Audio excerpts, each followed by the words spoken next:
So the truck is now parked in the garage, and that's because I have to install a radio tonight. But it's not the radio you just saw in the last clip. I tried everything, guys. I sat in the driveway in the hot sun for hours trying to get this thing to work, and it came down to a blown head unit.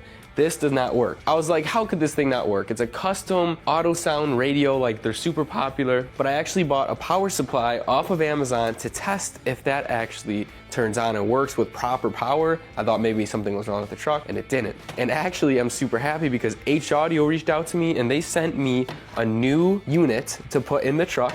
And it has all the modern things I like Apple CarPlay, it has a reverse camera, hands-free calling, Bluetooth, all that fancy stuff, which is gonna help out in a truck like this, which has literally nothing. And they assured me that I can install it in here. So I just wanna make sure I'm not crazy and I can actually turn this on and the truck actually isn't broke. So I'm gonna hook this up to the power supply, jerry rig it to the speaker, and see if I could get it to turn on. So if you've never seen one of these, this is a power supply, and it's pretty cool because I can send the same exact power that I get from the truck to this. So 12 volts DC. So we could put this on 12 volts and then we could hook it up to the wires on the head unit to basically simulate the truck. On a very basic level, we got our black, which is our ground, our accessory wire, and we got our battery wire. Now our accessory wire connects actually to the ignition. So when you turn on the ignition in the truck, it sends a signal to this head unit saying, hey, the ignition's on, and then it actually pulls power through this B wire, which is the battery. So we just hook up our positive to these two right here. And then of course, the metal on the truck is all grounded. So we would just hook up this ground right here. And now you can see the numbers moving here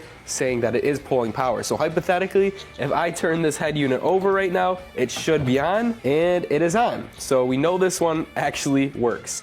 Now, how do we get the speaker power? Now, I'm learning all this for the first time too, but I just want to show you what I learned. So you have a bunch of different stereos here. We got our right and left, our right positive and our right negative, which is basically on the right side of your car, you have a speaker, just like this. So you would just connect it, and it's super simple. There's no amp involved. So you would just connect the speaker wires to these stereo wires. I hope I am making sense. And then connect the other one.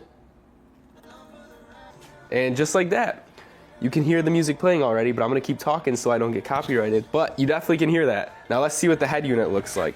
Okay, so it just turned on. So we should be able to put Apple CarPlay on my phone to this. And there we go, guys. So now we have Apple CarPlay on my phone. I could play whatever I want. Highway to Hell, that's a good one. And then you could turn your volume all the way up. Oh boy, I don't want to get copyrighted, but I gotta turn it back down now. Now, I guess the challenging part is to install it in the truck. Also, I know the screen isn't for everyone, but this is a great option if you want that just modern touch to make this little car feel a little more comfortable. You know, it's nice to be able to hands-free call someone in a car. I know I'm always talking on the phone. And it's also nice to have music playing and easily accessible. Instead of trying to drive and go on your phone to turn on music, you could do it right through the screen, which is probably a lot safer. So we're gonna see if Haudio's unit works in the truck like they said. So I made a custom plate to hold in the box that gets mounted into the car. Then I spent the better part of 45 minutes wiring it in, wiring my new speakers, and we were good to go. It's time to install this because I got all the wires hooked up. I have no clue if it's gonna work, but relatively simple. I just hooked up 3 speakers and I really hope it works. So let's connect this power wire. Our system is now in. As you can see, this is all in here, nice and sturdy. I could make it metal in the future, but I really want to get this thing up and running. Super high quality screen. All this is metal in the back, and I think it just snaps in like this. Oh yeah, perfect. And now we got a screen that pivots, and it goes up and down too, which is super funny.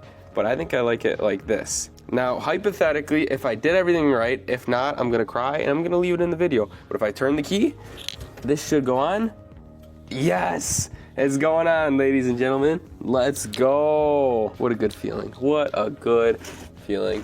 All right, guys, well, I don't really want to play any music because I don't want to be copyrighted. We got our Apple CarPlay right here. We got our music playing in the back speaker and the front one. And we got all our phone numbers in here. We could dial all of our apps, and it's just like most modern cars. And for this old truck, this worked out great because my old radio busted, and this one's gonna be nice and reliable. So if you guys want something cool like this to update your car, it doesn't have to be a classic truck, but anything newer, I'm gonna leave a link in the description for Haudio. Go check them out. Put one of these in your car if you want to give it a little update, because I think it's a pretty great system. I got the music playing, and it was just great timing all around. Link in the description. Go check it out.